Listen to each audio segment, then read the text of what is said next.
Hello, my name is Dakota Knudsen, and I will be talking to you about the basics for beginning clarinet. The first thing we'll need to do is assemble the clarinet, and to do that you need to know the difference between the upper joint and the lower joint.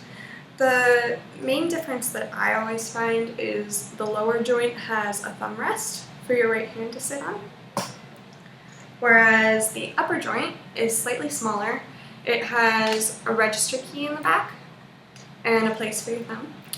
And it also has two corks, whereas the lower joint only has one sticking out. And the upper joint has this bridge key that moves. And that will fit onto the lower joint and line up with a piece on the lower joint. So you can look for that as well. So we're going to start with the lower joint, the one with the thumb rest, and the bell of the clarinet, which looks like this. So the bell will fit on the bottom, and you just twist it on. And when you're doing this, you want to make sure to grab the clarinet where there's not a lot of keys. So I'm grabbing it right down here because there's all these keys up here that if you grab them, they could bend and things could break. And it would be horrible. So then once you have that on, you're going to want to take the upper joint, and all these keys that are hanging off are going to fit down towards the lower joint. This is where the bridge key is hiding underneath all these. And you're going to have to lift it up while putting it on. So you want to press these keys on the front to lift it up, see how it lifts? And very carefully attach the upper joint to the lower joint, because there are these other keys sticking up on the lower joint that could run into these keys, and once again things could bend and break and terrible things will happen. So then you want to line up the bridge key, so you can see it right here. It'll line up with this piece of metal from the lower joint and the upper joint. And each clarinet is different, so some might have a knob instead of the actual thing, but there's always a way to tell if you've lined it up right from clarinet to clarinet. Then you're going to want to take the barrel, which looks like this. There's a smaller and a bigger end, if you can kind of see. And the bigger end is going to attach to the upper joint.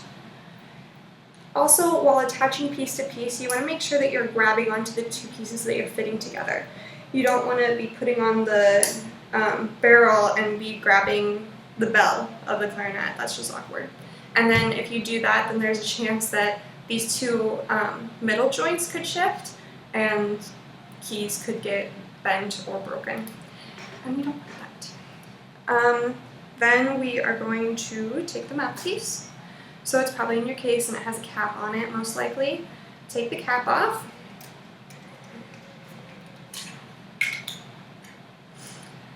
And then the ligature might be attached, and you're going to want to take the ligature off too. This is a ligature.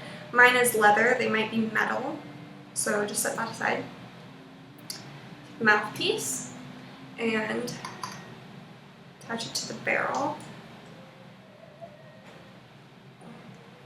And you want to line up the hole that's in the mouthpiece with the register key. Or you could align the front slope with these front keys. Either way, it'll be lined up nice and good. And then you want to take your ligature. Like I said, mine's leather, but yours could look different. And there's kind of a bigger end and a smaller end to the ligature. I don't know if you can tell, but it's definitely wider at the bottom. So you want to put the wider part towards the bottom of the mouthpiece. And then take your reed. You might want to wet this first in your mouth, just suck on it a little bit. And fit the flat side of the reed. Let me see if I can show you. So there's a flat side to the reed, and then there's a kind of curved side on the front. So the flat side will go towards the hole in the mouthpiece, and it's going to cover it.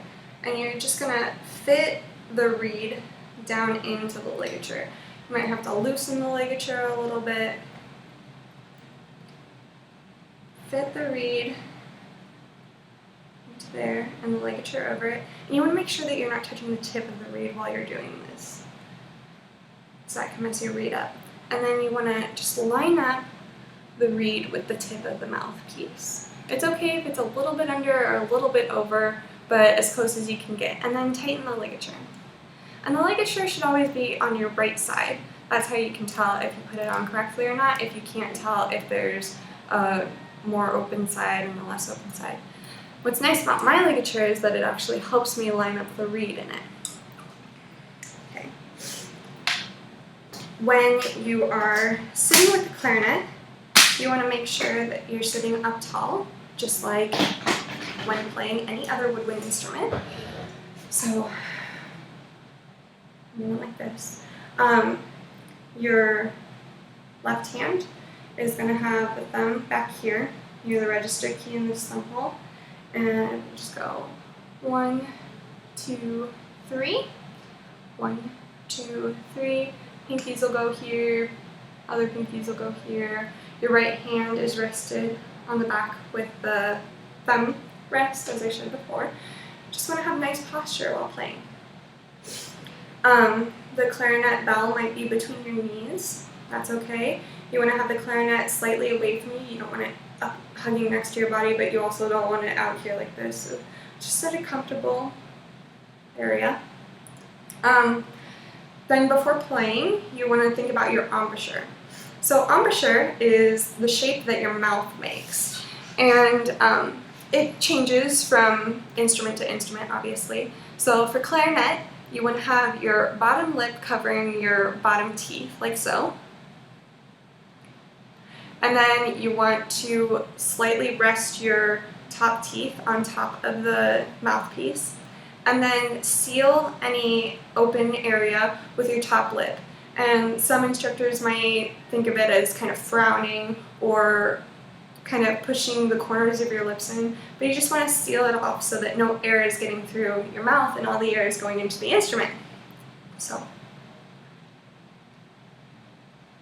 like so. You also want to make sure that you have a good amount of the reed and the mouthpiece in your mouth, but also not the entire thing. So, I kind of think of it as a 50-50. So, and if you just take all your fingers off and you support it with your right hand, you can play an open G.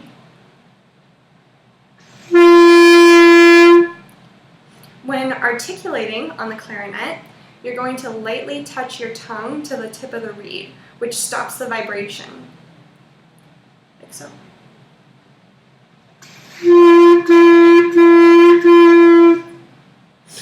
You might also want to point your chin while making your embouchure. This can help with the shape that your mouth is producing, and your tongue can also have an effect on your sound. So if you're getting this wavy kind of sound, then check what your tongue is doing, because if it's moving around a lot, that can affect your tone quality a lot.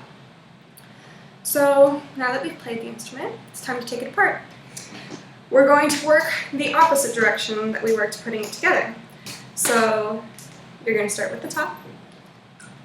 Loosen the ligature, take the reed off, put the reed away,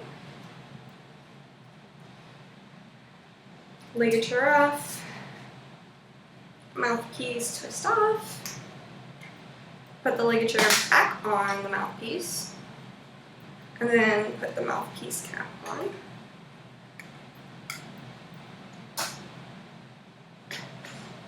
Take the barrel off, twisting and pulling now instead of twisting and pushing. And then being very careful about all the keys when you take off the upper joint from the lower joint. So you're going to have to push up on the upper joint again to push the bridge key up, and twist off very carefully so that you're not running keys into each other. And then twist off the bell.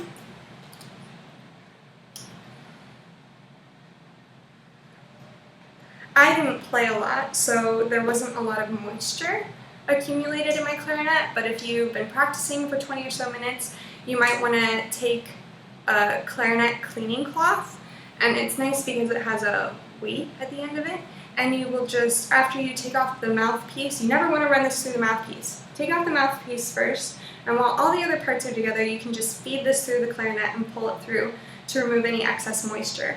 And this ensures that the pads on the clarinet stay nice and don't get gross and dry up, and then you'll have to replace them sooner. So it's really good to have good clarinet upkeep and remove any moisture that accumulated from your spit going through the instrument while you're playing. I hope this is helpful. Have a great day.